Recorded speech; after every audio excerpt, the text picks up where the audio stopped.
Hello, everyone. Tonight we're going to sink into a story that begins on a crisp October evening, the kind of night where the air feels sharper, cooler, and the roads in a small Midwestern town are just starting to empty.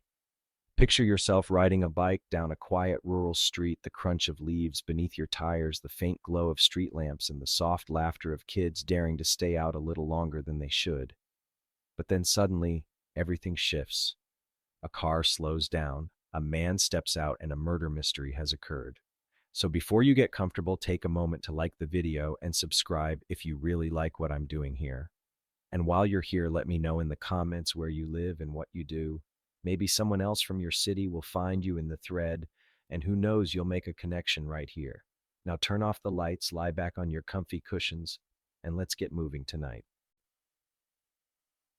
It was October 22nd, 1989, in the small farming community of St. Joseph, Minnesota. The town, with its rolling fields, dairy barns, and neighborly streets, was a place people described as safe, so safe that many didn't lock their doors at night. That Sunday, the Wetterling kids had begged their parents to rent a movie. It was Jacob, just 11 years old, who wanted to watch The Naked Gun. His younger brother Trevor and their best friend Aaron Larson were eager to go along. Their father Jerry had been busy watching a football game, and their mother Patty was cautious. She didn't love the idea of the boys biking out after dark. But it was only a short trip to the Tom Thumb convenience store just a couple miles down the road. A rural shortcut through the neighborhood, then across a winding lane. What could happen in such a small place? The three boys hopped on their bikes anyway, a flashlight in hand, and pedaled off into the cool night. Jacob's red jacket stood out under the glow of the streetlights, the kind of detail you don't think twice about in the moment, but that later becomes etched in every witness's memory. They laughed, teased one another, and pedaled faster as the night closed in around them. The Tom Thumb store buzzed with fluorescent light, humming like a beacon in the quiet. The boys entered, picked out their VHS tape, and left with a pack of candy, talking about the movie they were going to watch when they got back home. It was the kind of simple, innocent outing that every kid in town had done countless times. But as they started back, the world they knew tilted. The shortcut took them down a rural road lined with fields that, at this time of year, stood bare and stubbly after the harvest. The road was dark. The only sound was the whir of bike tires and the distant bark of a farm dog. Aaron led the group, flashlight beam bouncing. Trevor followed, and Jacob trailed behind. Then came the sound, tires crunching on gravel. Headlights swept across them.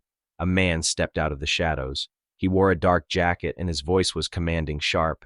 "Stop right there." The boys froze. The man pulled something from his pocket. A handgun glinted in the beam of the flashlight. The boys were ordered to throw their bikes into the ditch. He asked each of them their age. Trevor, the youngest, was told to run. "Don't look back," the man ordered. He turned to Aaron and Jacob. He made Aaron lie face down in the ditch, his heart pounding against the dirt, the flashlight now blinding his eyes. Then he turned to Jacob. And just like that, Jacob was taken. The man grabbed him, forced him toward the vehicle. Aaron could hear Jacob's voice, frightened, asking, "What did I do wrong?" Then car doors slammed, an engine roared, and the night swallowed Jacob whole. Aaron stood there, paralyzed, the weight of the scene pressing down like a nightmare.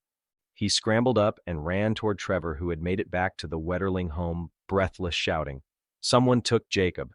Someone has a gun." In a single night, St. Joseph changed. That street, that shortcut, that quiet town, they were no longer safe. The phone call to 911 came in fast, Patty Wetterling's voice trembling as she tried to explain what happened. Deputies were dispatched, their patrol cars streaking down the country lanes. Searchlights combed the fields. Neighbors came out of their houses in slippers and coats, trying to help. What had started as an ordinary Sunday night became the opening scene of a decades-long mystery. There's a strange detail here.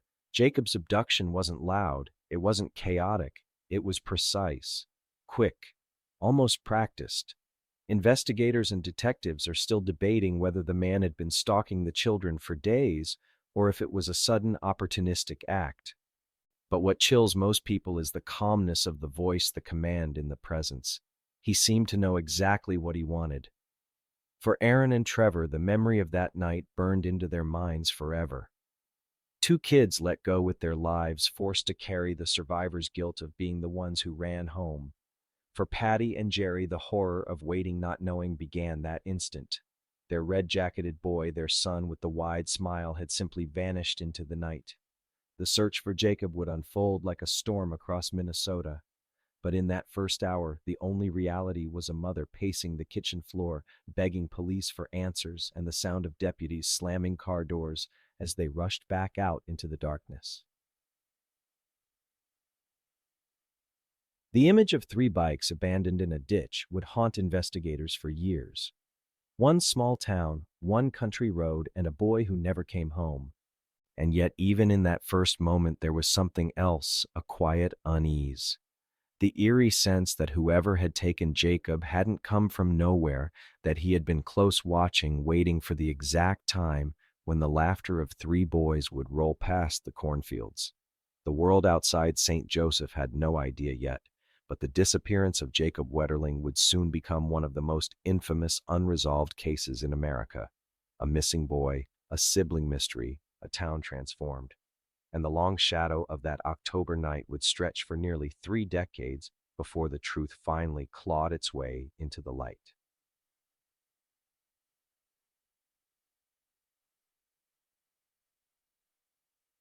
When word spread that an 11-year-old boy had been abducted in the quiet town of St. Joseph, disbelief rippled like shock waves through the community. By midnight, headlights dotted the rural lanes, search parties fanned out, and the hum of police radios broke the stillness of farm country. People who had lived their whole lives believing nothing truly bad could happen here suddenly faced the unthinkable: one of their own children was missing. Neighbors threw on coats, grabbed flashlights, and joined deputies tramping through the fields. They called out Jacob's name into the night, their voices growing hoarse, just hoping that he had somehow slipped away from the man and was hiding, maybe too scared to come out. The cornfields and ditches seemed endless in the dark. Every rustle of grass or barking dog made hearts pound harder. Inside the Wetterling home, panic had already taken root. Patty clutched the phone, trying to process the words her sons had just shouted. "Someone took Jacob." Jerry paced, numb with shock, replaying in his mind the decision to let the boys ride to the store. Parents always replay those moments. What if he had gone with them? What if he had said no? The guilt was immediate and merciless. By 1 a.m., squad cars formed a perimeter. Investigators searched ditches, barns, and abandoned sheds. Bloodhounds were brought in to follow Jacob's scent, their noses pressed to the ground near the spot where the bikes were dumped. For a while, the dogs trailed off toward the woods, pulling handlers through brush and across gravel roads. But the scent abruptly ended just like that, vanishing into the void where a car had sped away. The sheriff's department quickly realized what they were dealing with. This wasn't just a lost boy wandering off or a prank gone wrong. This was an abduction, and that word spoken aloud in the early hours of October 23rd chilled the marrow of every parent in St. Joseph. By sunrise, the town looked different. Reporters arrived, cameras slung over shoulders, vans parked on corners. The story spread through radio and television, and soon all of Minnesota was talking about Jacob Wetterling. Schools in neighboring towns locked their doors. Parents refused to let their children walk anywhere alone. For the first time in decades, a blanket of fear spread across farm country. Strange details trickled in from neighbors. Someone recalled a suspicious tan car spotted days earlier parked at odd hours near the convenience store. Another swore they had seen headlights lingering along the road Jacob had taken. The investigators logged every call, every rumor, chasing fragments of a shadow. One unusual report stuck out even in those first 24 hours. A man lurking in a nearby town had attempted to approach kids before even chasing one boy down a road weeks earlier. Could it be the same person? Investigators and detectives are still debating whether that earlier sighting was connected directly or if it was simply one of the many eerie coincidences that surfaced once panic set in. What made the case even stranger was the swiftness with which Jacob had vanished. No screams heard beyond the road. No dropped shoe, no torn fabric, nothing but the echo of an engine fading into the night. In criminal terms, this looked chillingly professional, someone who knew how to control fear, someone who had done it before.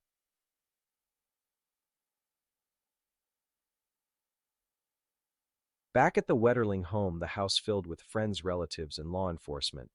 Patty and Jerry struggled to answer questions from investigators while caring for Trevor and their daughter Amy, who was stunned into silence. The media wanted interviews. The FBI was already being called in, and yet inside that home all that mattered was Jacob's empty chair at the table, his untouched bed, the sneakers still by the door. Patty would later say she couldn't even cry in those first hours. The shock was too sharp, like glass in her chest. She focused instead on action, talking to police, reviewing details, trying to hold the pieces together. Jerry's face hardened with determination, but inside he was breaking. The family had to cling to the idea that Jacob was still alive, that somehow the community would find him before sunrise ended hope. But sunrise came, and Jacob did not return. The investigation quickly grew in scale. Helicopters swept the countryside with searchlights. ATVs rattled down dirt roads. Volunteers printed flyers and stapled them to telephone poles. On the first full day, hundreds of people combed fields, shoulder to shoulder. Farmers parked their tractors and joined in. Clergy members opened churches for prayer vigils.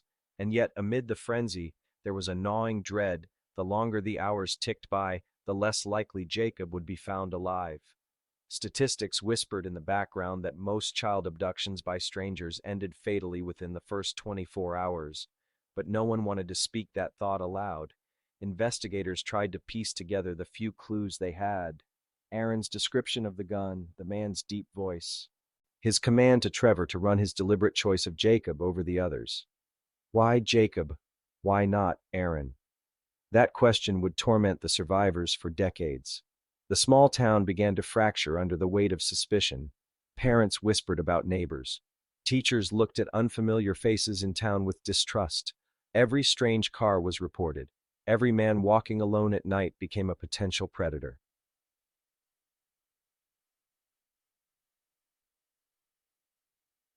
As Monday night settled over St. Joseph, news anchors' voices filled living rooms across Minnesota. An 11-year-old boy is missing tonight after being abducted at gunpoint. The case was already national.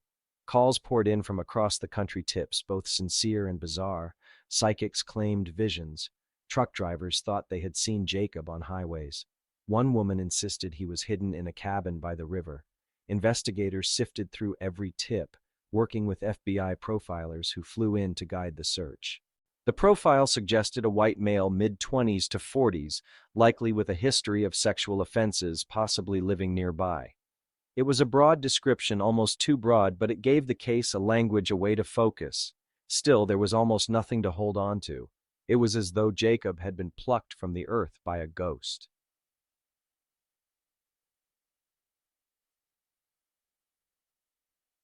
In the Wetterling household, nights became unbearable.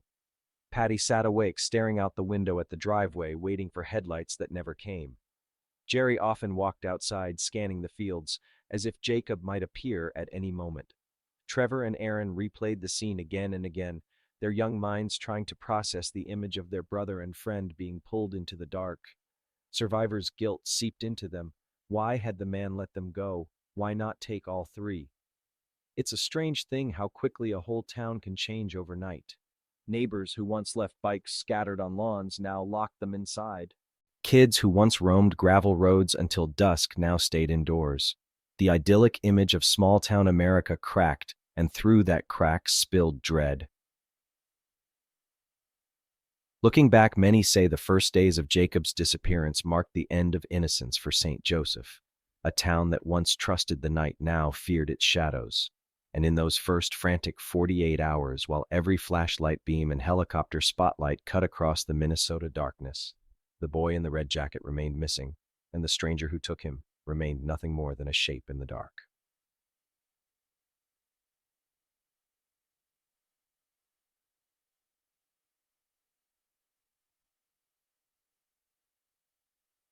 The third night after Jacob disappeared, the fields around St. Joseph looked less like farmland and more like a battlefield of search efforts. Corn stubble stretched out in long rows, broken up by lines of volunteers trudging side by side, their flashlights flickering across the ground. The hum of helicopters cut through the evening silence, their spotlights sweeping the landscape. Deputies radioed in coordinates.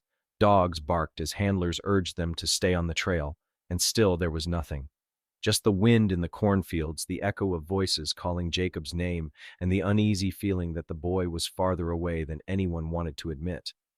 The first few days of an abduction are a frenzy, and St. Joseph was in the thick of it. Investigators canvassed every farmhouse and barn within miles. They knocked on doors asking the same questions over and over. Did you see a tan car? Did you notice anyone suspicious? Did you hear anything unusual? Sunday night, people offered what they could. Some swore they had seen a car idling near the Tom Thumb store weeks earlier. Others said a stranger had been spotted cutting through fields at dusk. A few even admitted they thought they'd heard a child's cry echoing in the distance. But when officers retraced the accounts, nothing lined up neatly. Every story seemed to melt into rumor into uncertainty. What unsettled people most was how familiar the cornfields felt and how quickly they had transformed into symbols of dread. Parents who once sent their kids running down gravel roads now eyed those fields as potential hiding places for a predator. The innocence of the landscape had been corrupted, and suddenly every shadow looked suspicious. That first week, search dogs were deployed again and again. One particularly strange moment occurred when the dogs trailed a scent from the abduction site down the gravel road, only to stop cold at an intersection, as if the trail had been severed. Handlers knew what that meant. Jacob had likely been forced into a car and driven away.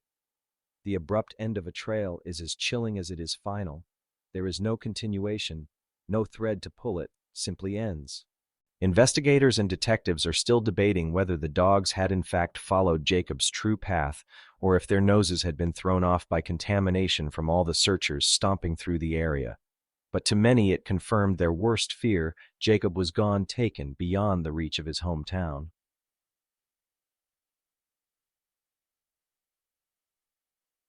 The community clung to strange details. Someone recalled seeing fresh tire marks pressed into the dirt near the abduction site.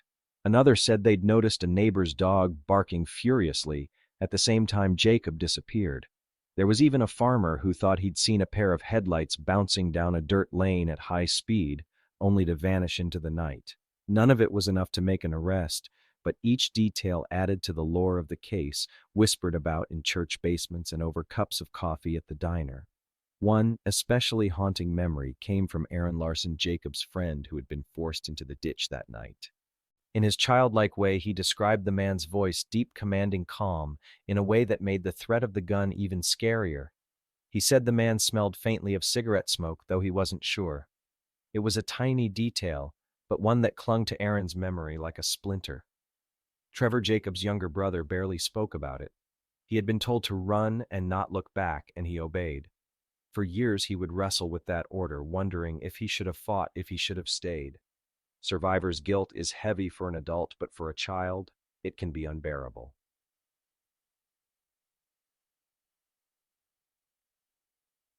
By midweek, the search radius stretched further out. Law enforcement used infrared scanners, combed riverbanks, and even drained nearby ponds. The eerie image of officers standing in waist-deep water poking through mud with long poles is one that locals never forgot. They weren't just looking for a boy anymore. They were bracing for the possibility of a body. The Wetterling family, however, refused to let go of hope. Patty insisted Jacob was alive. She appeared on local television, her voice steady, but her eyes hollow, pleading directly with whoever had taken her son. Please let Jacob go. He's just a boy. Please let him come home. Her words struck the community like a prayer. People taped her photo on refrigerators, clipped Jacob's picture from newspapers, and whispered his name before bed. Meanwhile, investigators faced mounting frustration. They had no license plate, no clear description, no fingerprints, no fibers, nothing but the accounts of two frightened boys and the unsettling quiet of a rural road. One peculiar lead came from a dairy farmer several miles away who claimed to have seen a strange man loitering near his property the week before. The man had asked for directions, his car parked at an odd angle, but what the farmer remembered most was how nervous his dog had been growling until the man left. Investigators checked it out, but the tip dissolved into nothing. The problem wasn't a lack of leads, it was the opposite. There were too many. A town in panic produces a flood of suspicions, and police were drowning in them. Every stranger became a suspect, every unfamiliar car a possible getaway vehicle.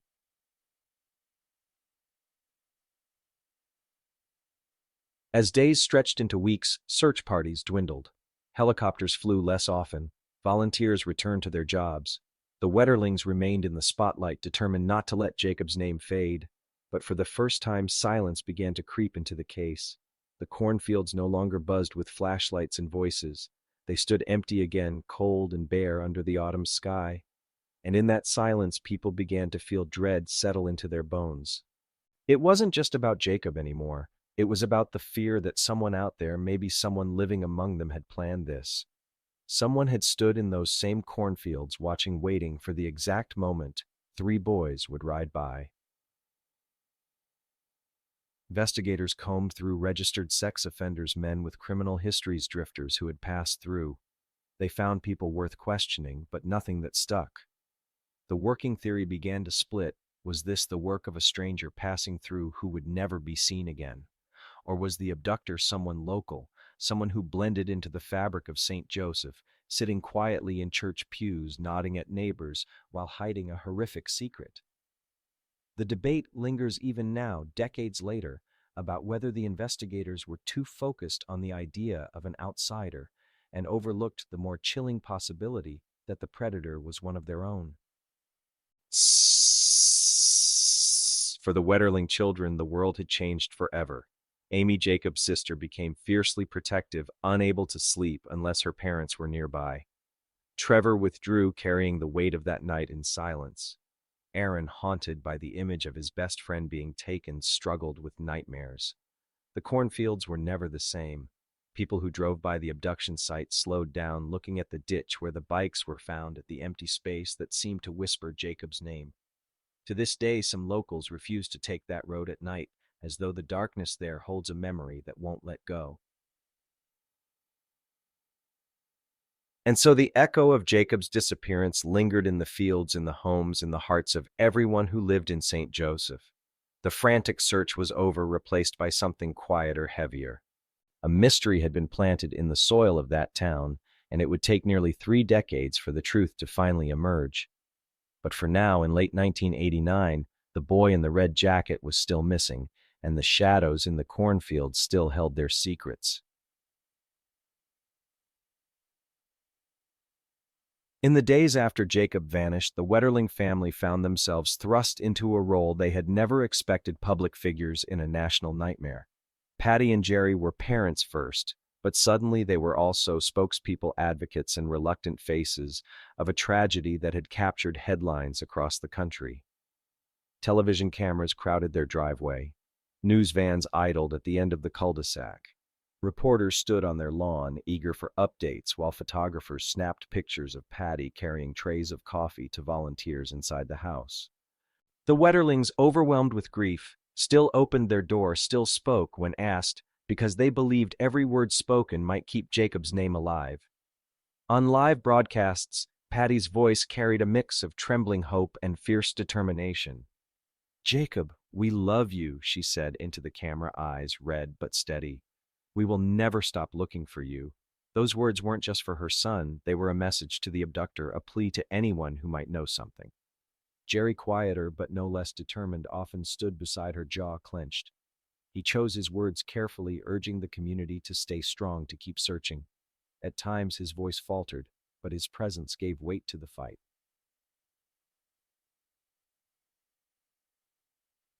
Inside the home, the atmosphere was part search headquarters, part grieving household.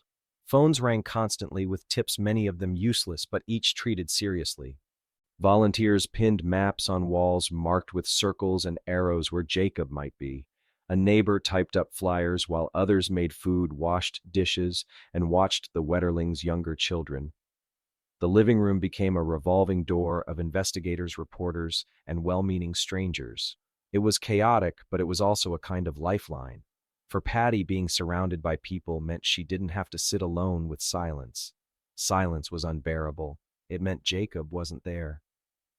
There was one unusual moment that the family would never forget. A local psychic showed up insisting she had visions of Jacob near water.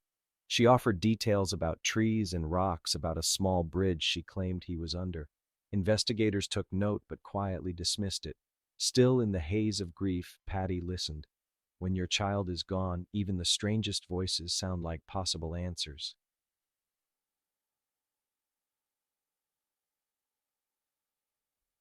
The community too looked to the Wetterlings for cues. If the parents still had hope, then the neighbors could cling to hope as well. Patty and Jerry were constantly asked how they managed to remain composed. The truth was they didn't feel composed at all. Inside, they were raw, jagged, every nerve exposed. But for Jacob's sake, they forced themselves to stand tall. Investigators and detectives are still debating whether the high level of media exposure helped or hurt the case. On one hand, Jacob's face was everywhere on television and newspapers, even on milk cartons across America. On the other hand, the flood of attention generated thousands of tips, most of them false, pulling resources away from more promising leads. The Wetterlings, though, had little choice. Keeping Jacob's image alive was their only weapon.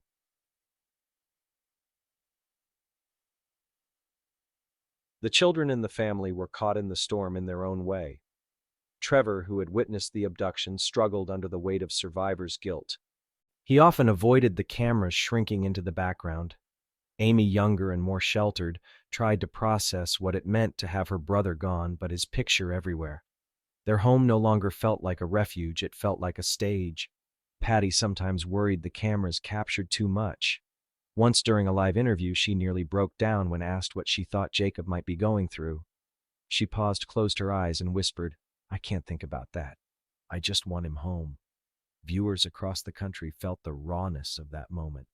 It was the unvarnished pain of a mother in limbo.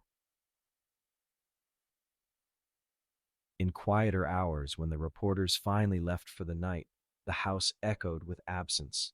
Jacob's room was left untouched, his Star Wars toys on the shelf, his books stacked neatly on the desk, his sneakers by the door. Patty would sometimes sit on his bed, clutching his pillow, inhaling the faint scent that lingered there. Jerry often stood in the doorway, unable to step inside the emptiness too heavy to bear. Letters began to arrive from strangers across the country. Some offered prayers, some sent money to help with search costs. Others shared their own stories of missing children, tragedies that had never found resolution. The Wetterlings read each letter, feeling both the comfort and the crushing reminder that they were not alone in this kind of grief. One letter stood out. A family from another state wrote that their daughter had been abducted years earlier and never found. They warned Patty and Jerry that police might never get answers, but urged them to never stop pushing. The system forgets, the letter read, but parents can't. That line seared itself into Patty's memory. She promised herself Jacob would not be forgotten.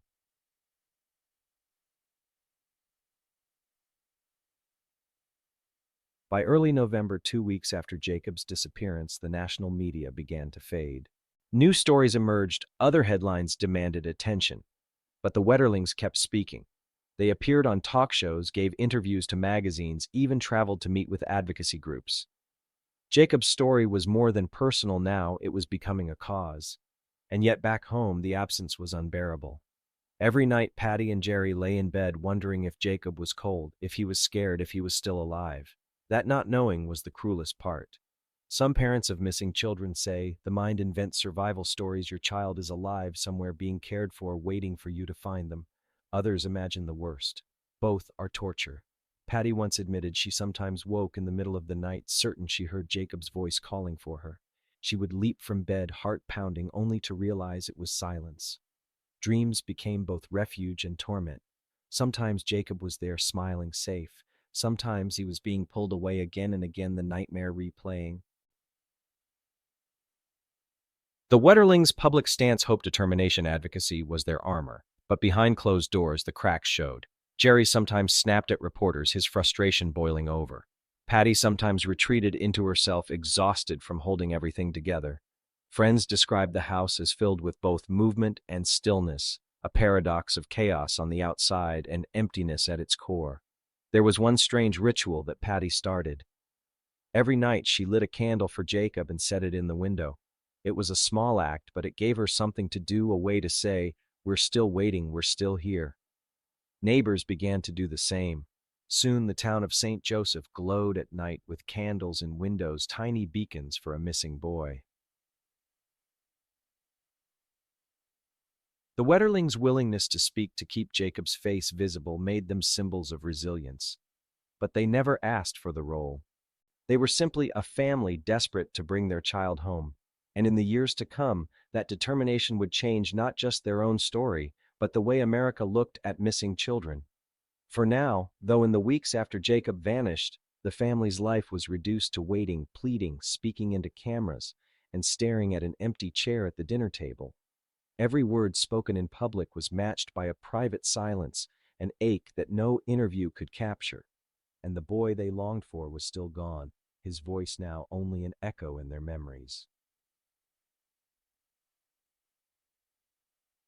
While the Wetterling family tried to survive the public glare, investigators were battling a storm of their own. The first weeks of an abduction are always the most crucial, and everyone knew that if Jacob wasn't found quickly, the trail would grow cold. But by late October, the investigation had already splintered into competing theories, missed opportunities, and the heavy weight of inexperience. The Stearns County Sheriff's Office was technically in charge, but the case was too big for a rural department. Soon the FBI arrived, bringing in agents with behavioral science backgrounds, evidence technicians, and seasoned negotiators. That should have been a relief. Instead, it sparked tension. The locals felt sidelined. The feds felt the locals were out of their depth. Meetings sometimes turned into arguments over priorities. One FBI agent later admitted the scene reminded him of two rival sports teams sharing the same locker room. Everyone wanted the win, but no one wanted to play by the other team's rules.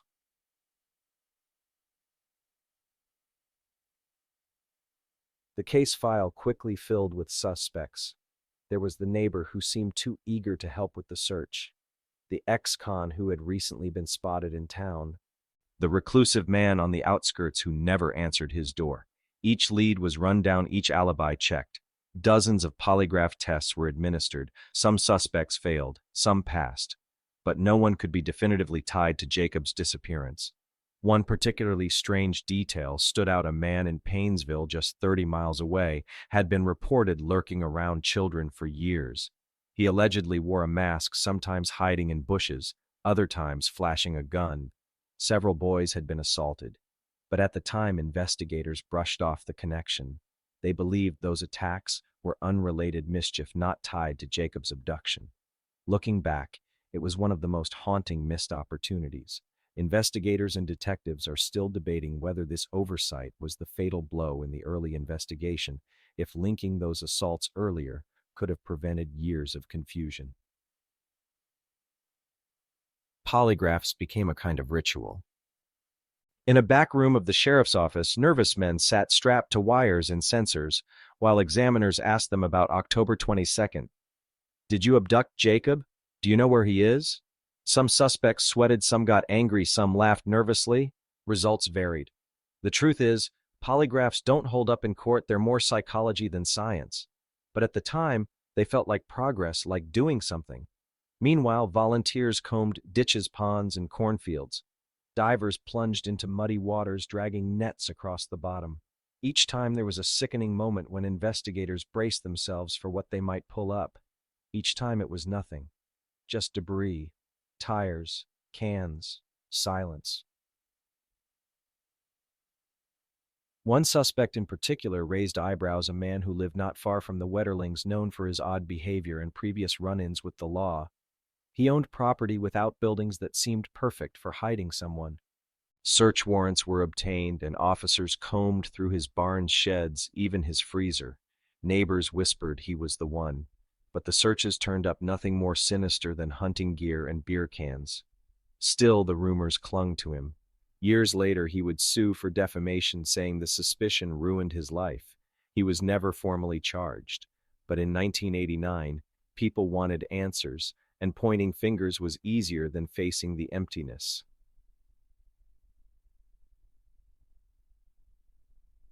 Tensions flared not just between agencies but within them.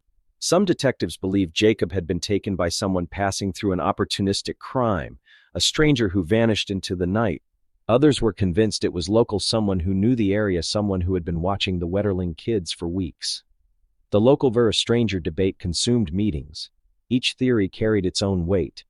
If it was a local, then the abductor was living among them, watching them, maybe even attending the same church or grocery store. If it was a stranger, then Jacob could be hundreds of miles away, lost to the dark roads of America. Neither possibility was comforting.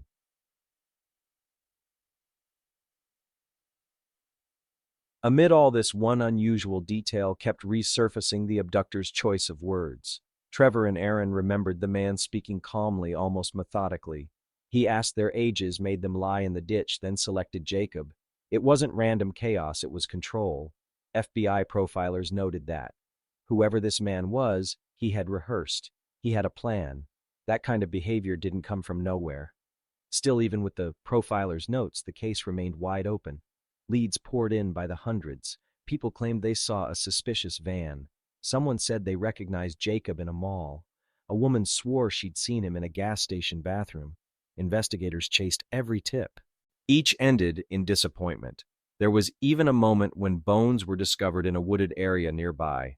For a tense few hours, everyone braced for confirmation. But the bones turned out to be animal remains, not human. Relief and despair washed over the team at the same time.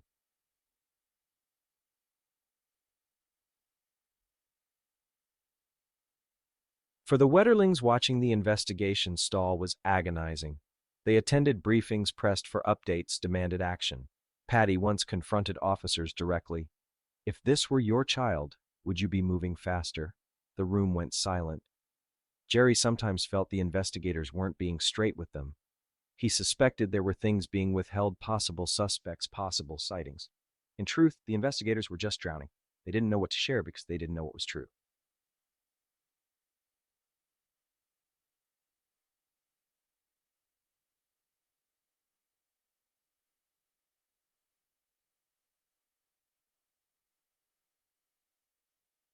By winter, the investigation had become a grim routine. Detectives drove the same roads, revisited the same barns, re-interviewed the same witnesses. Snow blanketed the fields, erasing footprints and covering evidence. Every passing day made the trail colder, and still the phone kept ringing. The sheriff's office logged thousands of tips.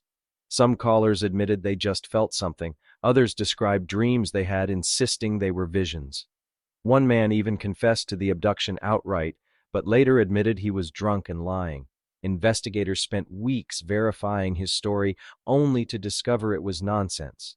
The sheer volume of noise became its own obstacle. As one detective later said, "We couldn't see the signal because the static was deafening." In hindsight, the investigation was at a crossroads. The right lead could have cracked the case wide open. The wrong assumptions meant decades of wandering in the dark. At the time, though, it felt like chasing shadows, a cycle of hope and disappointment. And in the middle of it all, the image of Jacob on his bike lingered like a ghost, reminding them what was truly at stake. As winter settled over St. Joseph, a new thread began to pull at investigators, one that hinted Jacob's abduction wasn't an isolated crime. Whispers spread of a masked man lurking in towns not far from where Jacob disappeared. Boys in Painesville, just 30 miles away, had been followed, threatened, even attacked years before. The similarities were chilling. Back in 1986 and 1987, a series of strange incidents had been reported in that small community.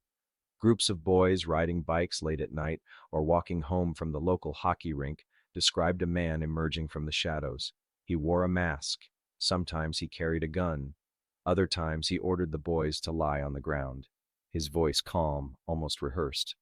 Sound familiar? It should have.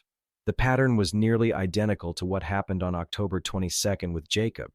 But here's the part that makes your stomach twist. At the time, those Painesville reports were treated like small-town mischief, local weirdness. Investigators didn't connect them to a larger pattern. They were logged, noted, then shelved. Years later, when Jacob vanished, the files gathered dust while search parties combed cornfields.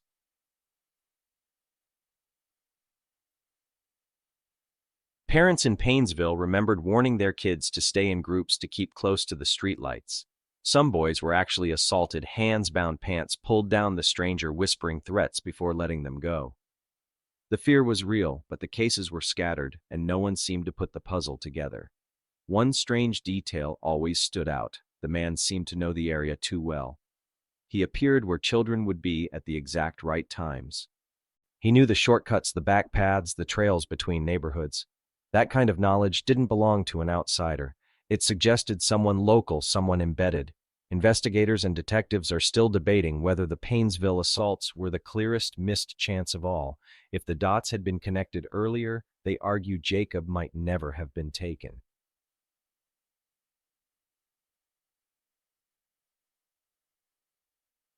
By 1990, a few officers quietly pushed to re-examine those cases.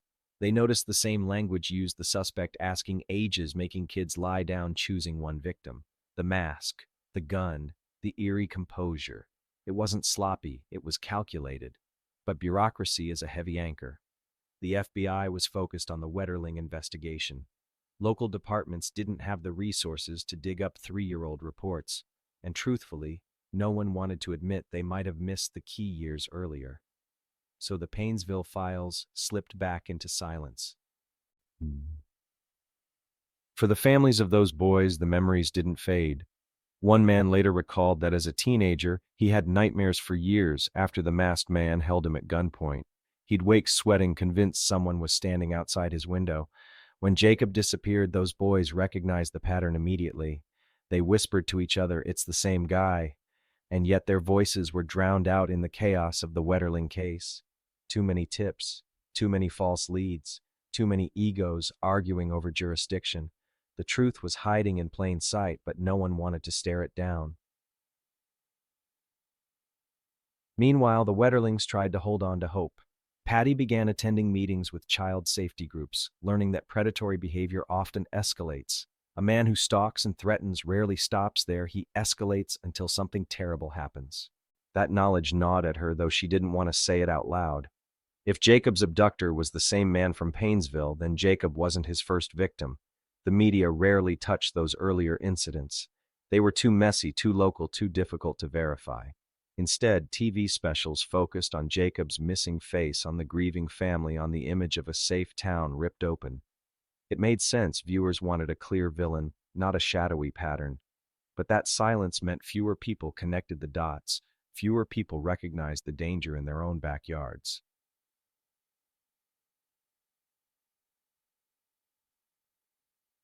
There was another disturbing element: cars. Several boys reported that the masked man had a vehicle nearby, often parked on the roadside with its headlights off. One boy remembered seeing a dark sedan. Another recalled a tan station wagon. The descriptions were vague, but the consistency was there. Whoever he was, he had mobility, and he was careful. Careful enough to scare, but not enough to kill, at least not yet. That restraint, if you can even call it that, gave investigators headaches. Was this someone who only wanted to terrorize, or someone testing himself, rehearsing for something bigger? That debate split the case open. Some detectives believed the masked man was nothing more than a thrill-seeker, a sick voyeur, who enjoyed control but not murder. Others argued the opposite, that every rehearsal built toward one inevitable act. Jacob was the culmination. What made the Painesville cases so haunting was the familiarity. A small town, kids on bikes, a man stepping out of the darkness. If you swapped the names, the stories could have been identical, and yet the files remained in separate cabinets, disconnected. The Wetterlings years later would ask, why didn't anyone warn us? Why didn't anyone say there had been a predator 30 miles away, stalking boys in the exact same way? It was a question with no good answer.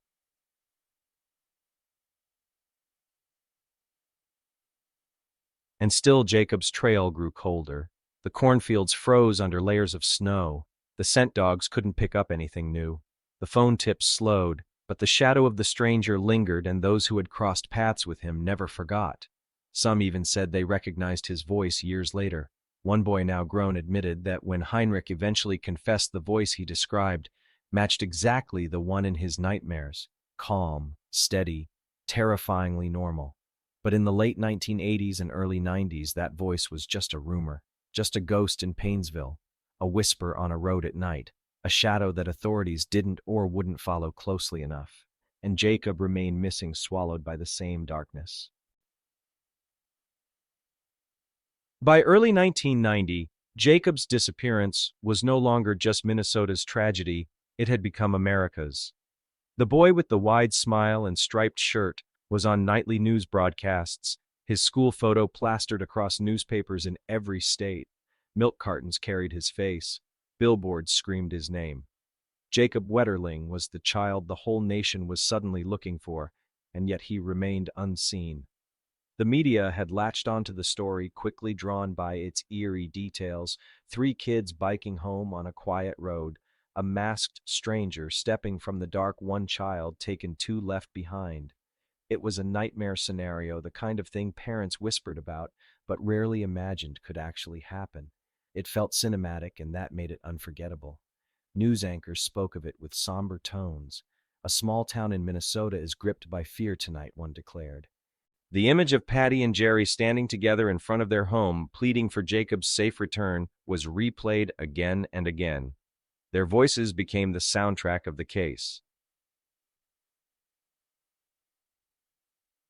With the national spotlight came national pressure. Every law enforcement agency wanted to solve the mystery, and every viewer wanted a resolution. Calls poured in not just from Minnesota, but from across the country. People claimed they had seen Jacob in California, in New York, and Florida. A gas station attendant swore he'd spotted the boy in New Mexico. Each tip was logged, each one followed up, each one ending in disappointment. The problem was volume. The Wetterling hotline became a flood of calls. At one point, more than 50 volunteers staffed phones around the clock, taking down information, sorting it, forwarding it to investigators. But as one officer admitted later, it was like drinking from a fire hose. You couldn't tell what was real and what was fantasy, and yet every call had to be taken seriously, because what if the one true lead was buried among the noise? Jacob's disappearance also ignited a broader national conversation about missing children. Just a few years earlier, the milk carton campaign had begun, those stark black and white faces staring up at you during breakfast. Etan Potts in New York, Johnny Gosch in Iowa, children whose disappearances had already etched themselves into public consciousness. Jacob joined that tragic list, and his story carried the movement even further. Parents everywhere looked at their own kids differently. Suddenly, letting children walk home from the park felt dangerous. Riding bikes after dark became unthinkable. Stranger danger, once a phrase tossed around in school assemblies, now felt like a daily reality.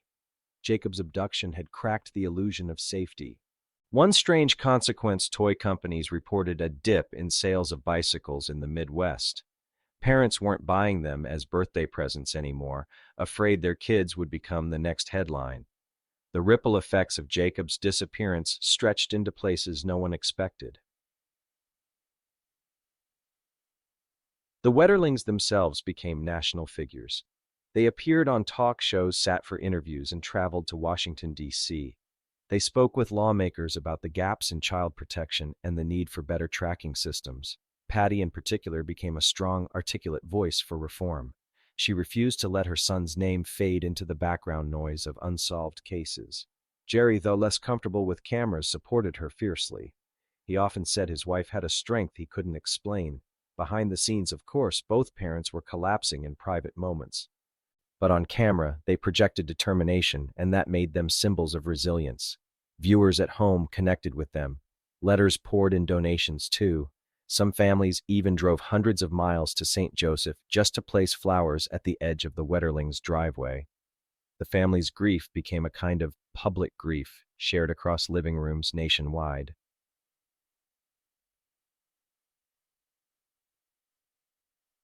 The FBI took advantage of the attention, launching a broader campaign about child abduction. They issued press releases, reminding parents of safety rules: don't talk to strangers, use a buddy system, teach your children emergency numbers.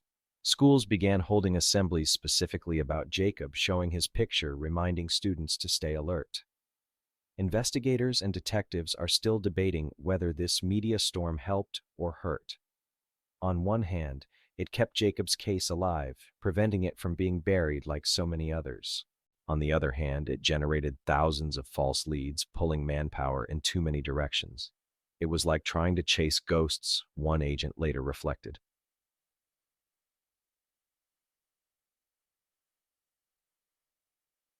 And yet, amid all the noise, there were moments that struck deep. During one televised special, Patty looked directly into the camera and said, "Jacob, if you can hear me, we are still looking. Don't be afraid. We will never stop." Viewers across the country wrote in afterwards saying they couldn't sleep that night imagining their own children in Jacob's place. Another moment came when Oprah Winfrey invited the Wetterlings onto her show. Sitting under the studio lights, Patty spoke softly, describing Jacob's love of soccer, his goofy sense of humor, how he always wanted to be the goalie. The audience was silent, hanging on every word. It was no longer just a case file, it was a child, a family, a wound. Back in Minnesota, however, the spotlight sometimes felt like a curse. Reporters crowded the town asking neighbors for interviews, filming children walking to school. The once quiet streets now buzzed with satellite trucks. Some locals resented the intrusion, saying the cameras made them feel like animals in a zoo. Others embraced it, believing the exposure was their best chance to help Jacob. The Wetterlings bore the weight of it all. They wanted the world to keep caring, but they also longed for privacy. They lived in a paradox. The more public they became, the more hope they had of finding Jacob. The more private they became, the easier it was to grieve. But there was no balance, only survival.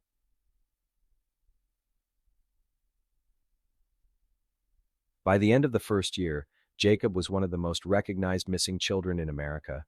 His face was burned into the public imagination, and yet the investigation was no closer to finding him. The spotlight, bright as it was, didn't reveal the darkness where he had vanished. Instead, it revealed something else: the vulnerability of every family, the fragility of every small town, the terrifying truth that safety is sometimes just an illusion. And Jacob's chair at the dinner table remained empty night after night, while his name echoed across a nation that wanted answers but had none to give.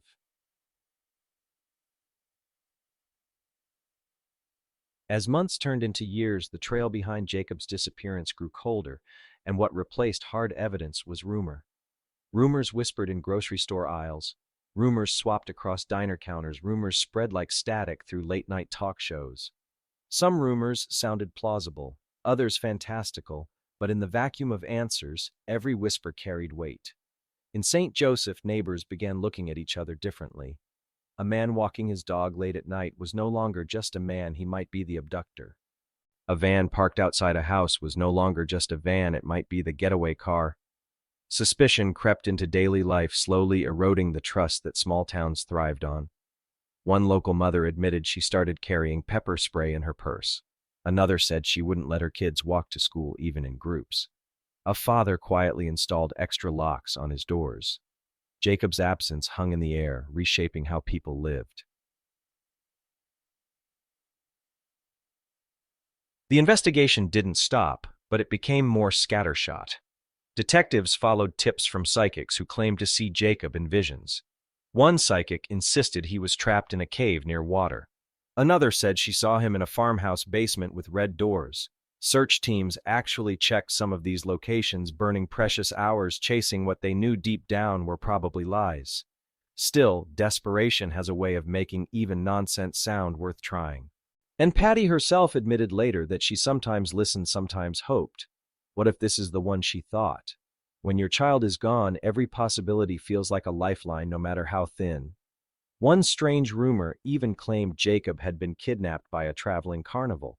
A tipster swore he saw a boy who looked just like him selling tickets at a Midway booth hundreds of miles away. Police dispatched officers. The boy turned out to be someone else entirely, a carny worker with tired eyes who said he was sick of being mistaken for Jacob. The most persistent rumor was that Jacob had been taken not by a stranger, but by someone in the community. Some pointed to the odd neighbor who avoided interviews. Others accused reclusive farmers. At one point, attention even turned toward a teacher whose awkward demeanor made parents suspicious. Each time the person's life was turned upside down, searched, questioned, whispered about.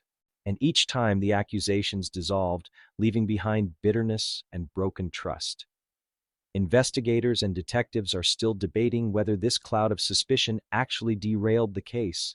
By spreading resources so thin, chasing every rumor, did they lose sight of stronger leads? Or was this inevitable given the total lack of physical evidence?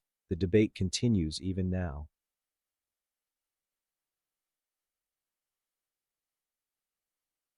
Inside the Wetterling household, rumors arrived in a different form, letters and calls from strangers claiming to know where Jacob was.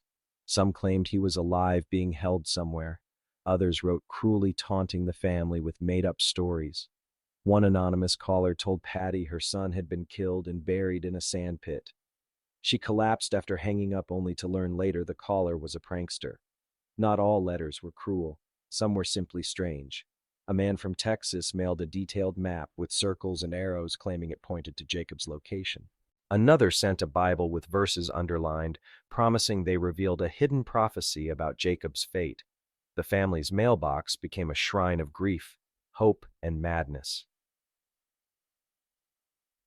Meanwhile, investigators returned to the crime scene again and again, searching for something they might have missed. But each season changed the landscape. The dirt road freezing in winter, thawing in spring, growing wild with summer grass. If evidence had ever been there, it was long gone. Search dogs occasionally alerted in new areas, leading teams into barns, quarries, even old wells. Each time hopes rose. Each time nothing was found. It was like chasing echoes, shadows that vanished when you reached out for them.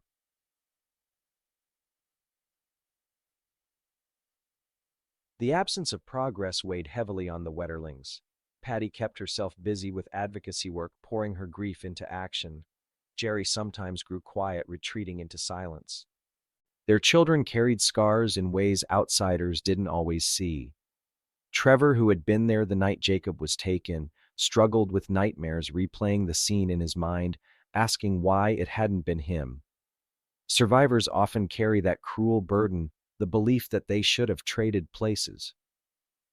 Amy Younger grew up in a world where her brother was always missing but never forgotten. She once told her mother that every time she blew out birthday candles, her wish was always the same: for Jacob to come home. By the mid-1990s, the case file had ballooned into thousands of pages. Investigators traveled as far as Florida to track tips. They checked suspects in other states, compared details with other abductions, followed trails that twisted into nothing. At one point, there was even speculation Jacob had been taken by a cult based on a single cryptic letter. Officers actually investigated, combing through rural communes. No cult, no Jacob. Oh. The rumors kept multiplying. A teenager in Wisconsin claimed to have seen Jacob walking into a movie theater. A truck driver swore he spotted him at a rest stop in Kansas. A prisoner confessed to the abduction only to recant when detectives pressed him for details. Each false lead was a wound hope, raised hope crushed. What made it worse was time. Each year added distance. Each year made the chance of finding Jacob alive feel slimmer. People whispered it quietly at first, then more openly. Maybe he wasn't coming back. Maybe the boy on the posters was already gone. And yet the Wetterlings refused to give in. Patty once said, "Until we know Jacob is alive." That stance carried them through countless false alarms, countless dead ends. It became both a shield and a burden, a way to survive the waiting. The years of cold trails and rumors left scars not just on the family but on the community itself. Trust eroded, fear lingered, and in the middle of it all, Jacob remained a ghost, present in photos, in stories, and rumors, but absent in the only place that mattered: home. Time does strange things to memory. It stretches moments into myths, blurs details, and quietly reshapes the way we tell stories. For the Wetterlings and for the town of St. Joseph, the decades after Jacob's disappearance became a long vigil marked by anniversaries, empty milestones, and a fight to keep hope alive while the years stacked higher. The 1990s came and went, Each birthday Jacob never celebrated, each Christmas stocking that stayed empty, reminding everyone that his absence was not temporary. Paddy kept his room the same for years, his belongings neatly folded, his trophies gathering dust. A baseball mitt sat by the window, as if waiting for a boy who might walk back in at any moment. Parents often say they freeze a missing child's world in time, as though keeping everything untouched might hold the doorway open for their return. Trevor and Amy grew older, their lives moving forward in ways Jacob's never could. Trevor carried the memory of that night like a scar he couldn't explain to people who hadn't been there. Friends at school whispered, stared, and sometimes avoided him, afraid to mention his brother's name. Amy lived with a different weight. She had been too young to fully grasp the trauma when it happened, but she grew up in a house shadowed by grief, every photograph of her family missing one face. In the wider world, Jacob's case became a rallying cry. His disappearance wasn't just another local tragedy, it became a national headline, a symbol of how vulnerable children could be, even in quiet small-town America. One of the most direct impacts was legislative. In 1994, Congress passed the Jacob Wetterling Crimes Against Children and Sexually Violent Offender Registration Act. It required states to create registries of sex offenders, the first step toward what would later become a nationwide database. The law carried Jacob's name, making him an emblem of child safety reform. For the Wetterlings, this work became a mission.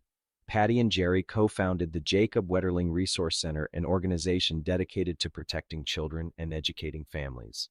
They turned grief into action, traveling the country to speak at schools' conferences and legislative hearings.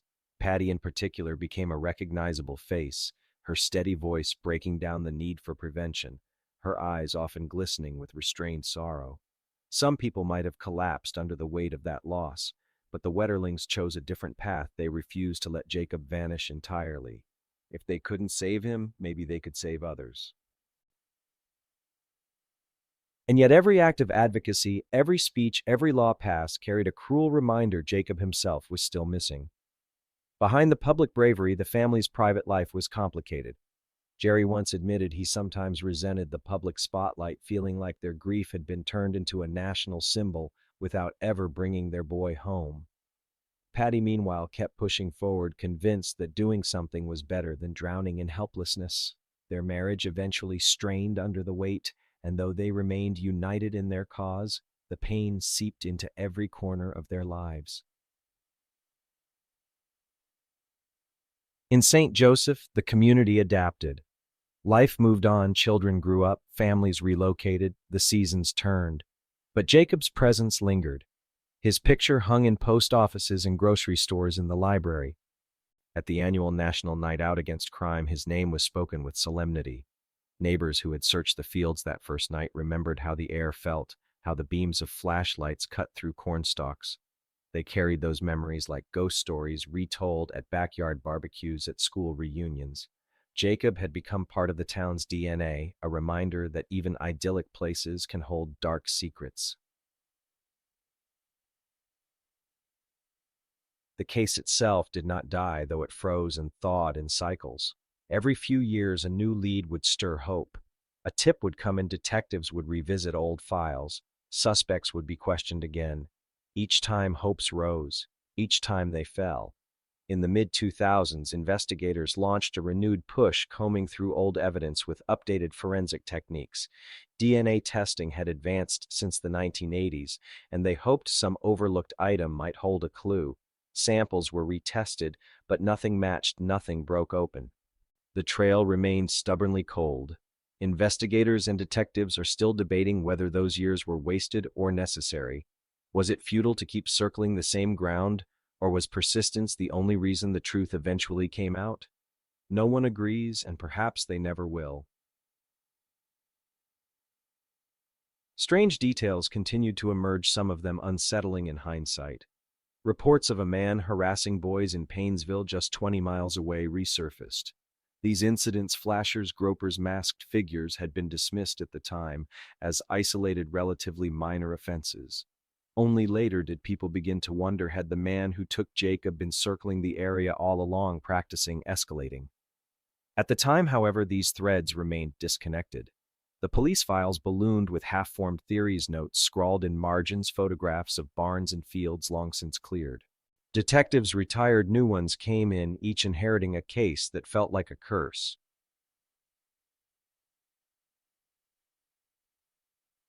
For the Wetterlings, anniversaries were the hardest. The 10th year came, then the 15th, then the 20th. Each milestone brought a flood of media attention.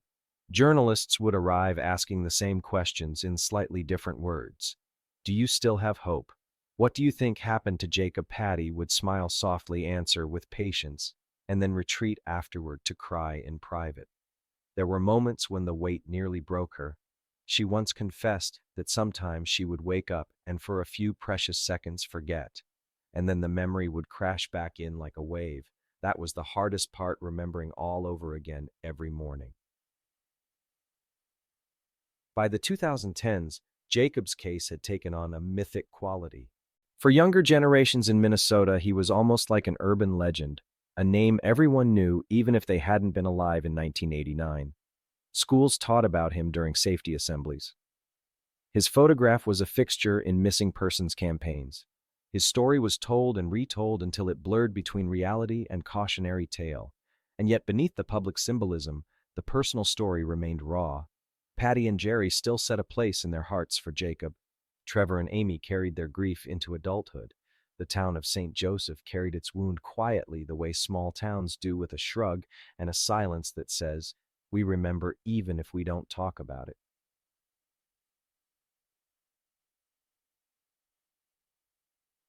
The long decades were not just about waiting, they were about living with uncertainty, a kind of living death.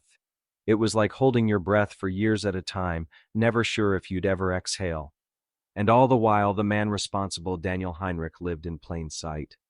He went to work, paid bills, fixed his car, and blended into the background of rural Minnesota life.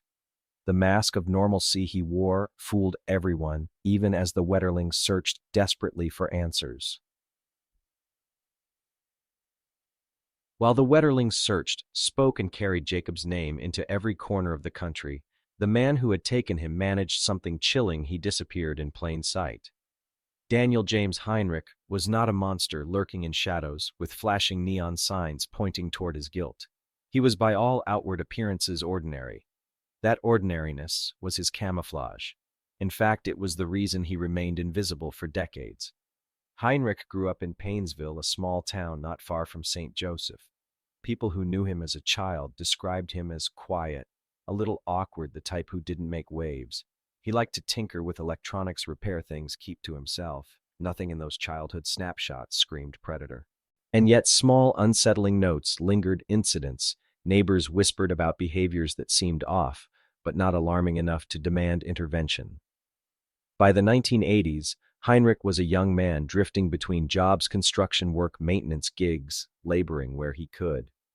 He lived alone, never married, and had few close friends. He wasn't the kind of person you'd immediately invite to a barbecue, but he wasn't the type you'd immediately fear either. He was background noise in the community. But lurking beneath that mask of normalcy was a pattern disturbing and escalating. In Painesville, there had been reports of a man stalking young boys, ambushing them, exposing himself, sometimes physically assaulting them. These incidents dated back years before Jacob vanished. Boys described a masked man, sometimes wearing dark clothing, who would appear suddenly, grab, threaten, and then vanish just as quickly. At the time, these cases were treated almost like pranks or low-level crimes. Some officers dismissed them as weird but not urgent. Parents warned their kids to be careful, but the dots weren't connected. No one realized they might be looking at a predator rehearsing. Heinrich, though never proven guilty of those early attacks, matched descriptions eerily well. He drove similar vehicles, lived in the right area, and displayed the same solitary lifestyle that often accompanies hidden compulsions. But because he maintained his outward mask, working, paying bills, keeping a low profile, he evaded serious suspicion. The mask wasn't just about blending in. It was about control. Heinrich was methodical, careful, almost obsessively so. He didn't brag, didn't draw attention. When questioned by police in unrelated cases, he remained calm, cooperative, polite even. Officers noted his demeanor as unremarkable, the kind of guy you could interview and forget about the next day. And for years, that's exactly what happened. Investigators and detectives are still debating whether the signs were there all along, whether the Painesville incidents combined with Heinrich's proximity to St. Joseph should have made him a prime suspect sooner. Some argue the evidence was thin, and hindsight makes everything look clearer. Others insist the failure to link those threads was a major misstep that cost decades. Meanwhile, Heinrich built his camouflage brick by brick. He rented modest apartments, sometimes living with relatives. He drove practical vehicles, a van here, a sedan there. He worked at mundane jobs. He never married, never had children, which meant there were fewer people to question his habits closely. He was in essence forgettable, and in investigations being forgettable can be a kind of armor. Even when his name surfaced in police files, as it did multiple times, he managed to slip away. He passed polygraph tests, or at least convinced officers he was being truthful. He explained away inconsistencies. He simply wasn't remarkable enough to pin down. Meanwhile, the Wetterlings and the broader community were looking for a monster, a shadowy figure, a drifter, someone from outside the circle of normal life. Few wanted to believe that the man responsible might be living just down the road, buying groceries at the same store, paying taxes like everyone else. And so Heinrich remained where he was, tucked into the ordinary rhythm of small-town life, while suspicion scattered across dozens of other names. One particularly strange detail later revealed was Heinrich's obsession with police scanners. He would listen obsessively, monitoring law enforcement chatter, keeping track of who was being investigated and when. It gave him an edge, a sense of control, allowing him to stay one step ahead. He also collected magazines and tapes, evidence that would only come to light much later. In the privacy of his home, he nurtured fantasies that would have horrified anyone who knew him. But in public, he remained that quiet, helpful guy with the average car and the quiet job.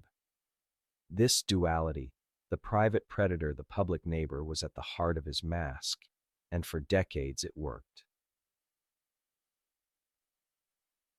The Wetterlings, meanwhile, continued their advocacy, unaware that Jacob's abductor was watching their work from afar. It's chilling to imagine Heinrich hearing Jacob's name on the news, hearing Patty's pleas for information, and knowing the truth all along. That's the cruelty of predators who hide in plain sight. They not only commit the crime, but also bear witness to the suffering that follows, while blending into the very crowd that grieves.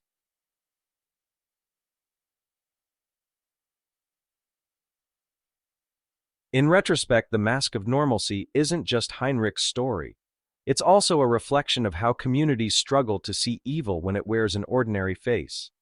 People tend to believe danger comes from outside, from strangers who don't belong.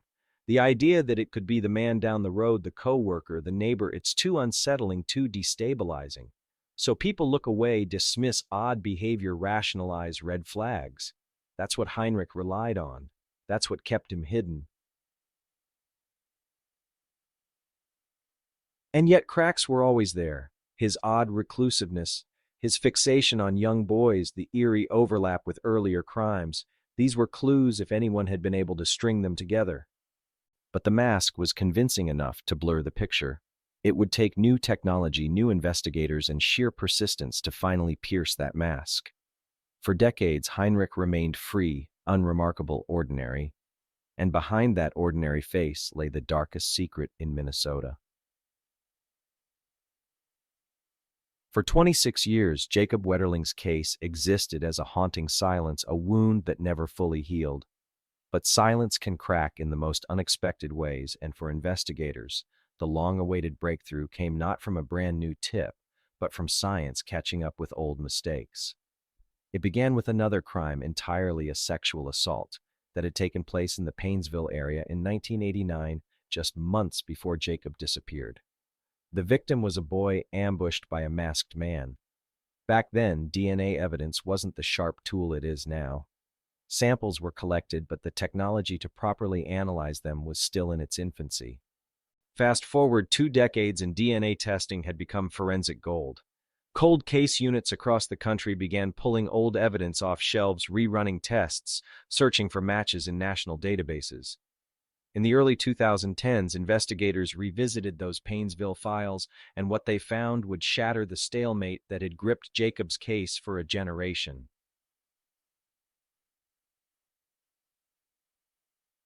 The DNA pointed to one name, Daniel Heinrich. That name wasn't unfamiliar. He had been questioned in Jacob's disappearance before one of many local men investigated. His file had sat quietly in the mountain of paperwork marked insufficient evidence. Now suddenly his name was glowing like a neon sign. This wasn't proof he had taken Jacob, not yet, but it was enough to pull Heinrich back into focus, and this time investigators weren't letting go. 2015, federal agents raided Heinrich's home in Annandale, Minnesota. What they discovered inside was disturbing: tens of thousands of child pornography images and videos meticulously stored, boxes of tapes, computer drives, magazines, all hidden behind the walls of his ordinary life. For investigators who had carried Jacob's file for years, it was like finding a hidden chamber in a house you thought you already knew, and the more they dug, the worse it got. Heinrich had lived under their noses for decades, and inside his home was proof of his deviance, though still maddeningly not yet proof of Jacob's fate. The FBI took Heinrich into custody, charging him with possession of child pornography. It was a charge designed to keep him locked away while they pressed for answers. Behind closed doors, interrogations began. At first, Heinrich remained calm, even smug. He denied involvement in Jacob's disappearance. He admitted to nothing beyond what the evidence already showed. But investigators knew the walls were closing in. For the first time in 26 years, they weren't chasing rumors. They were holding a man whose life fit the puzzle.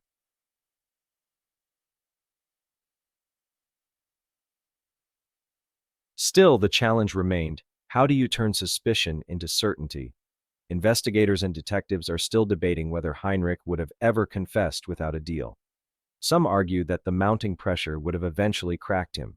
Others say the plea bargain was the only way to secure the truth.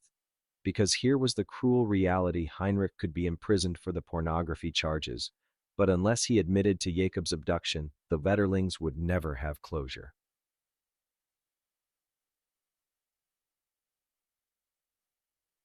In 2016, negotiations began.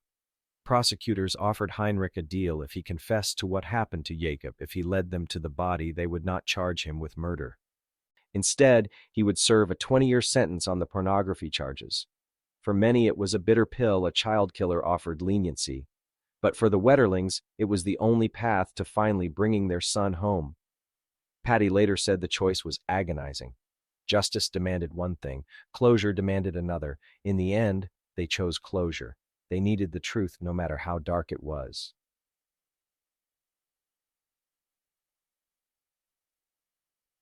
The courtroom became the stage for the breakthrough. Heinrich stood pale and emotionless as he began to recount in chilling detail the night of October 22, 1989. For the first time, the world heard exactly what had happened directly from the man who had stolen Jacob's life. And in that moment, after decades of searching, speculating, and hoping, the silence finally broke. When Daniel Heinrich finally spoke, the courtroom fell into a hush so thick you could almost hear the hum of fluorescent lights above. People leaned forward, straining to catch each word, because this was the confession they had been waiting for and dreading for more than a quarter of a century. Heinrich didn't embellish, he didn't cry, he didn't even look remorseful. His words came flat, matter-of-fact, the way someone might explain how to fix a carburetor. And maybe that was the most horrifying detail of all, that a man could describe the theft of a child's life with such cold detachment. He explained how on the night of October 27, 1989, he drove the roads near St. Joseph armed and ready. He wasn't hunting deer, he was hunting children. He admitted he had a scanner in his car monitoring police frequencies to avoid being caught. When he saw Jacob, Trevor, and Aaron riding home from the store, he made his move. Heinrich admitted he pulled over, grabbed his revolver, and forced the boys into the ditch. He asked their ages, then ordered Trevor and Aaron to run, warning them not to look back, or he would shoot. Jacob remained behind. Those details matched exactly what Trevor and Aaron had described that night, confirming what they had lived with for decades.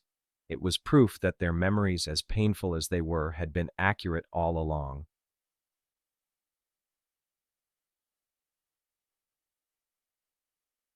Heinrich told the court how he forced Jacob into his car and drove to a remote location near Painesville. There he assaulted him.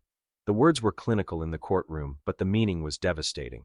Jacob, just 11 years old, endured unimaginable fear and pain in those final hours.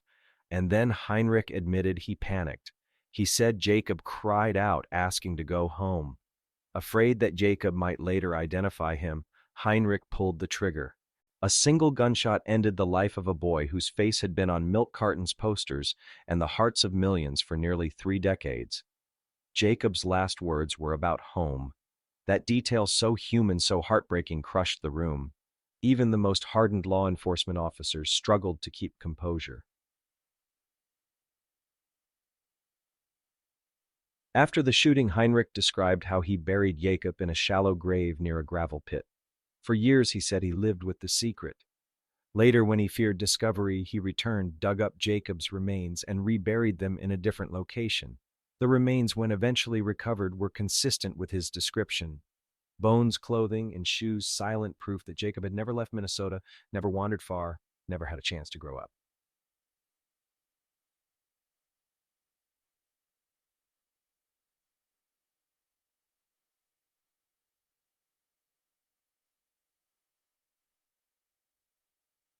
For Patty and Jerry sitting in that courtroom, the words must have felt like knives.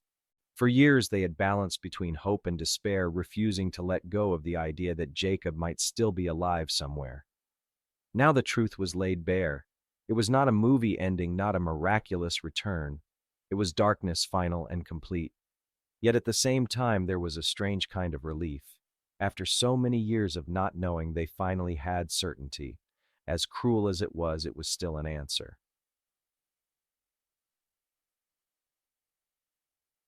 The deal that brought Heinrich's confession sparked immediate controversy. Some argued he had gotten away with murder by avoiding direct homicide charges. Others defended the choice, pointing out that without the deal, Jacob's fate might have remained unsolved forever.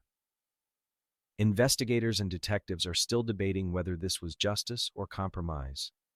Was 20 years enough for the life of a child? Was truth worth more than punishment? These questions still linger unresolved, and they divide people even now.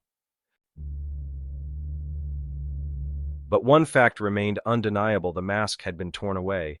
The faceless predator was no longer a phantom. He was a man standing in plain sight, finally stripped of his lies. For the Wetterlings, that meant the ability to mourn properly. They could finally bury their son, speak of him in the past tense, honor his life, without the nagging what if. For the community, it meant the end of decades of suspicion, rumors, and paranoia. The truth was horrifying, but it was also freeing. After the hearing, Patty addressed the public. Her voice cracked but held steady as she said, "We know what happened to Jacob. We're grateful for the truth, and we will continue to work for children's safety because that is Jacob's legacy. That grace, that resilience stunned many. Even in her worst moment, she turned outward, determined to make meaning out of pain." Heinrich was sentenced to 20 years in federal prison. He will be in his 70s when released, and though he may face civil restrictions, the knowledge that he could one day walk free sits uneasily with many. But for now, he remains behind bars, the ordinary mask finally shattered, and Jacob was finally brought home.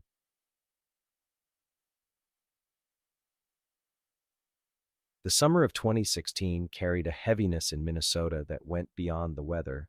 It wasn't the heat that pressed down on people's shoulders, but the knowledge that after 27 years of waiting, Jacob was about to come home, not alive, not in the way anyone had prayed for, but home nonetheless.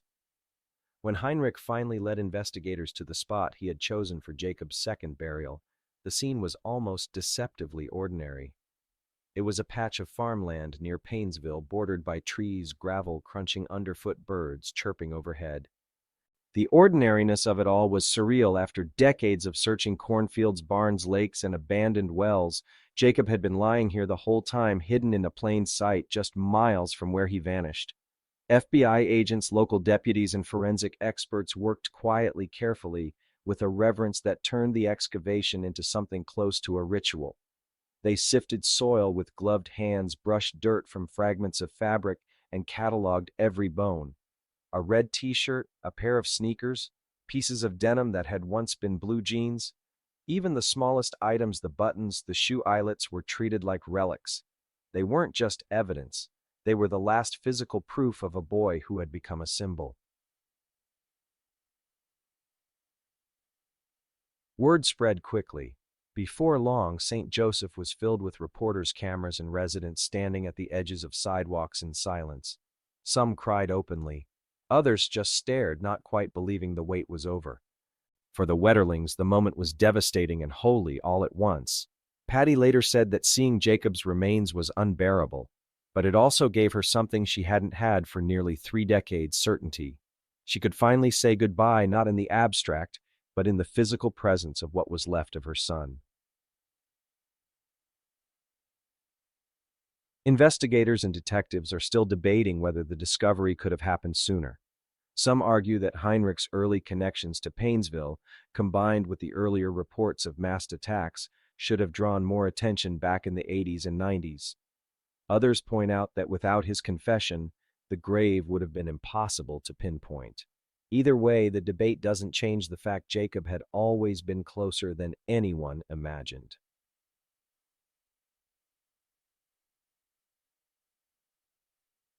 The forensic process was methodical and in its own way heartbreaking. Anthropologists pieced together Jacob's remains, confirming his identity not only through dental records, but also through the fragments of clothing his parents recognized instantly. The red shirt especially hit like a hammer. Patty had bought it for him. She remembered how it fit, how it had looked on him in photos. To see it again dirty and torn was like a cruel time machine dragging her back to the last night she saw him alive. And yet, even in the face of horror, there was gratitude. Gratitude that Jacob had finally been found, gratitude that he could finally be laid to rest with dignity. For years, the Wetterlings had lived with the torment of not knowing. That torment, as sharp as it was, had ended. The burial site itself became a place of pilgrimage for some. Not officially, not with markers or plaques, but in the quiet way that people leave flowers at roadside memorials. Strangers drove out there, parked their cars, and sat in silence.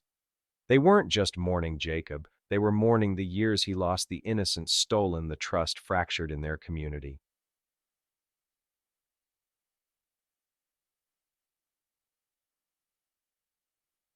In St. Joseph, a vigil was held. Hundreds gathered with candles flickering in the evening air. Children clutched their parents' hands a little tighter. Parents whispered to each other about how they remembered where they were the night Jacob vanished. For many, the vigil felt like a funeral, 27 years delayed. When Patty spoke to the crowd, she thanked them for never giving up. Her voice was steady, even as tears rolled down her cheeks. "We love you, Jacob. We will always love you. We will continue to carry you forward."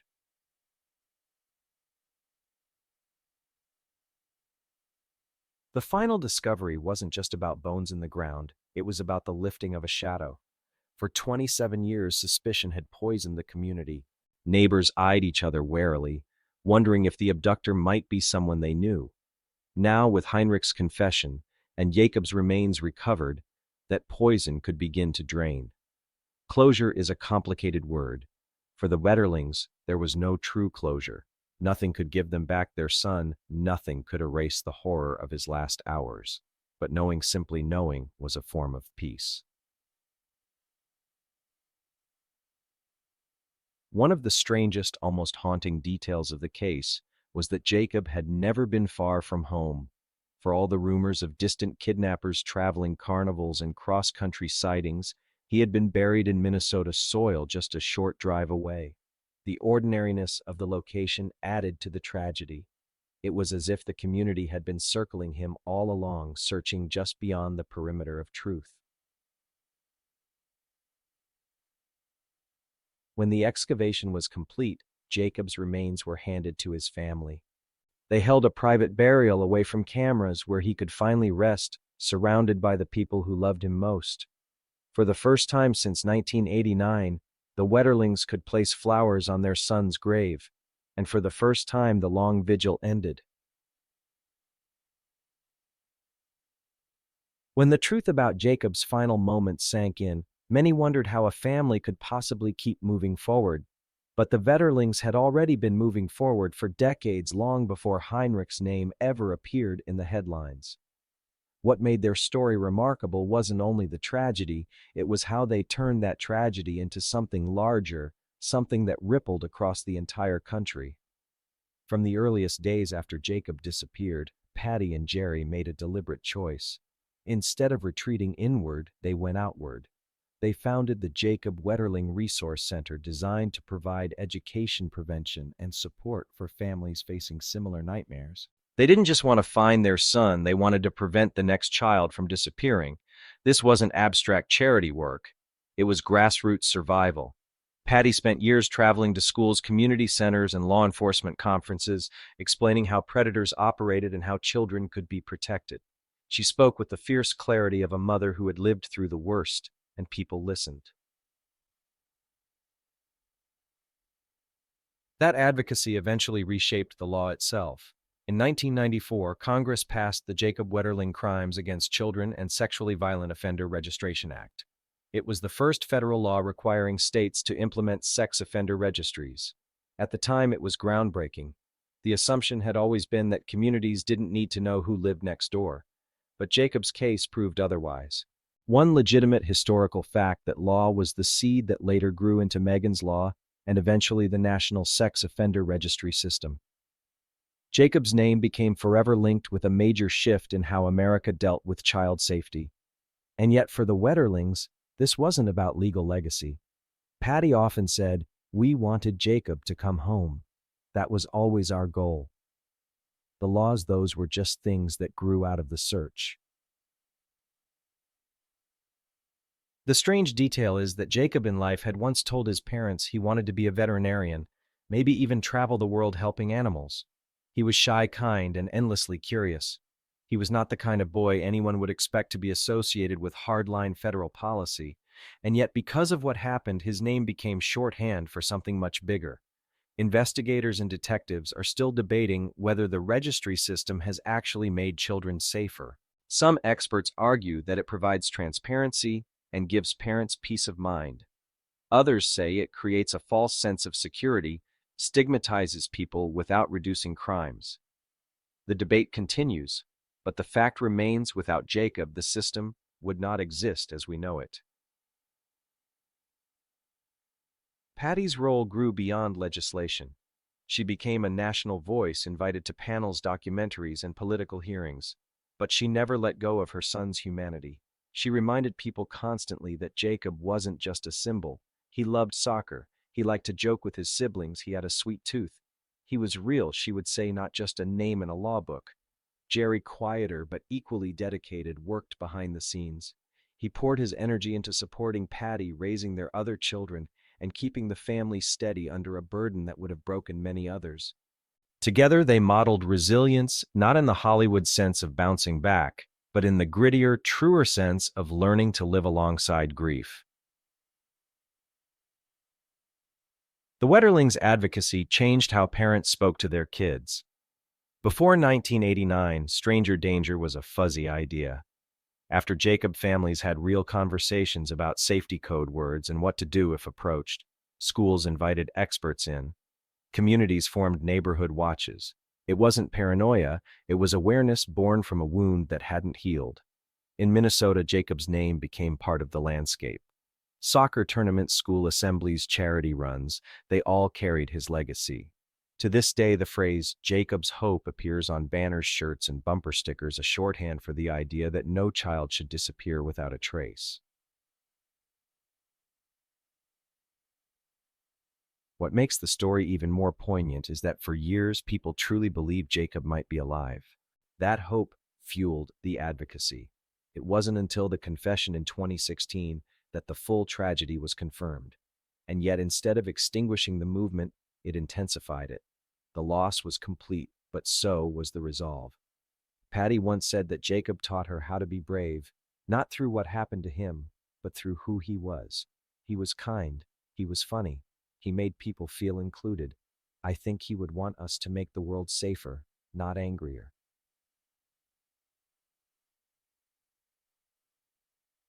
The Wetterling story also sparked reflection within law enforcement. Agencies looked back at the investigation and admitted mistakes, lost leads, missed connections, tunnel vision on the wrong suspects. Training improved. Interagency cooperation became stronger.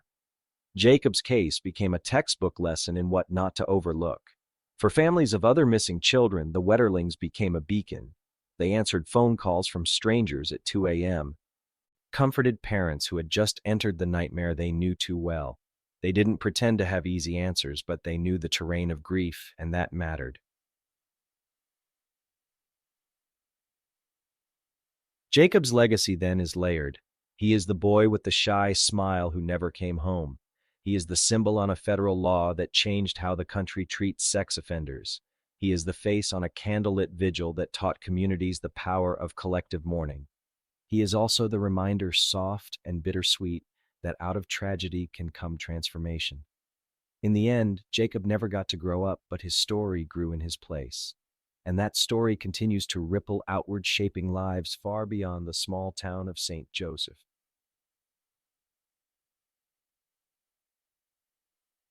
When the courtroom lights dimmed, when the vigils ended, and when the cameras finally left St. Joseph, what remained were questions some answered, many not, and a few that will likely echo forever. For the Wetterlings, the answer to the most important question, what happened to Jacob, was finally painfully clear. But that clarity opened 1,000 other doors, each one leading into a darker hallway. Why Heinrich? Why that night? Could Jacob have been saved if someone had connected the dots sooner? Law enforcement wrestled with those same thoughts. Investigators revisited the timeline like scholars dissecting a text. They scrutinized how Heinrich had slipped through the cracks in the 1980s when reports of masked attacks in Paynesville might have pointed directly to him. They pored over evidence logs, noting how some leads had been shelved too quickly, others pursued too aggressively. Even decades later, detectives admitted their regrets. One veteran said quietly, "We should have gotten him in '89, we just didn't." The open academic debate still lingers. Was this a case of investigative failure, or simply the cruel reality of limited tools at the time? In the late 80s, DNA technology was primitive, databases barely existed, and rural departments weren't trained for child abduction scenarios. Some argue that even a flawless investigation wouldn't have found Jacob in time. Others insist that the truth was always there, buried in Heinrich's trail of prior assaults, if only someone had looked closer. The tragedy is that we'll never know.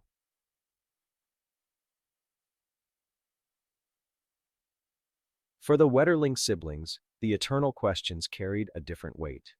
Growing up in the long shadow of Jacob's disappearance meant that their own childhoods were shaped by grief and vigilance. Friends saw them as the kids whose brother vanished. Every birthday, every soccer game, every quiet family dinner had an invisible chair at the table. When Heinrich's confession finally came, it didn't erase that absence. It simply gave the ghost a name. One strange detail that surfaced in interviews years later was how Trevor and Aaron, those two boys who were told to run that night, struggled with survivor's guilt. For decades, they carried the memory of looking back just once and seeing Jacob standing alone in the ditch. Why him and not me haunted them. And yet they also carried Jacob forward, raising families, building careers, proving that life, though scarred, can still move. For the broader community, the case left behind a permanent scar. Parents raised their children differently after 1989. Sleepovers were monitored. Bicycle rides after dark became rare. The innocence of small-town Minnesota, the belief that kids could wander home safely from the store, died with Jacob. Some residents say that innocence never returned. At the same time, the case created resilience. Neighborhood watches grew. Awareness programs flourished. Jacob's hope became a mantra whispered in classrooms and community centers, reminding people that vigilance could coexist with compassion.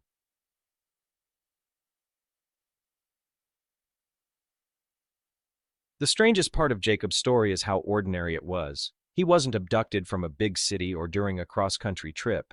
He was taken on a quiet Sunday night just blocks from home while buying candy and renting a movie. The ordinariness is what terrified people most. If it could happen to Jacob, it could happen to anyone. And that ordinariness is also what makes his story eternal. It forces us to confront the fragility of everyday life, the idea that safety is never guaranteed, no matter how familiar the roads, how close the neighbors, or how small the town.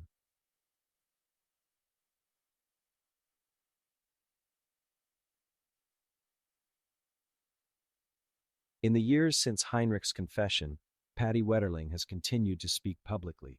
Her voice carries both weariness and warmth.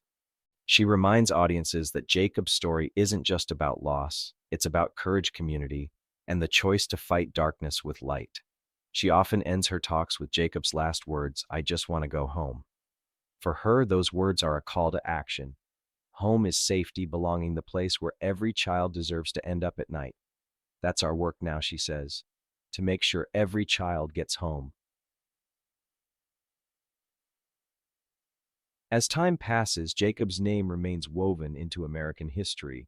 He is remembered alongside other children whose tragedies reshaped the law, like Megan Kanka and Adam Walsh.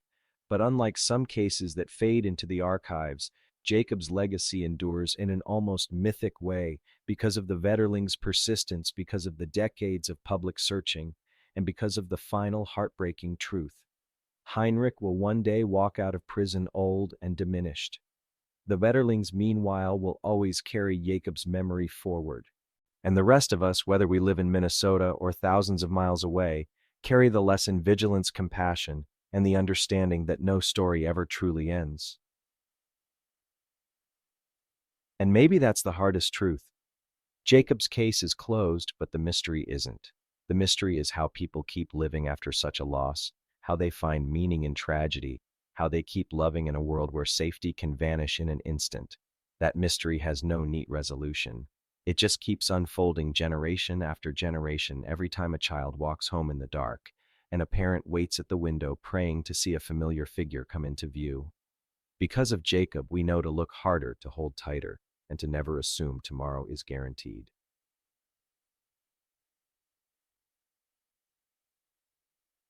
And now, as we close the story of Jacob Wetterling, let's let the noise fade. No more courtrooms, no more flashing cameras, no more headlines. Just quiet. Imagine the lights in your room dimming, the night pressing against the windows, and that flicker of a candle burning somewhere in Minnesota. It's a vigil flame. It represents a boy who wanted nothing more than to go home. And in a way, he did brought back to his family, his town, and his state, not alive, but never forgotten. His name still moves, laws still gathers, communities still lingers in the way parents tuck their children in at night. Jacob's case reminds us of the thin line between ordinary and extraordinary, between laughter on a Sunday night and a silence that lasts for decades. It's a story of heartbreak, yes, but also of persistence, of parents who never stopped searching, of neighbors who kept lighting candles, of a community that refused to forget. As you lie back tonight, think of Jacob not as a headline, not as a cautionary tale, but as an 11-year-old boy with a bright smile, a love for soccer, and a sweet tooth for candy. Remember him softly and let his story remind you that safety, compassion, and vigilance are things we build together. Now let the last image blur. See the candle flame steady and warm. Hear Patty's words echo. We're going to keep Jacob's hope alive. And with that, the vigil continues. Good night.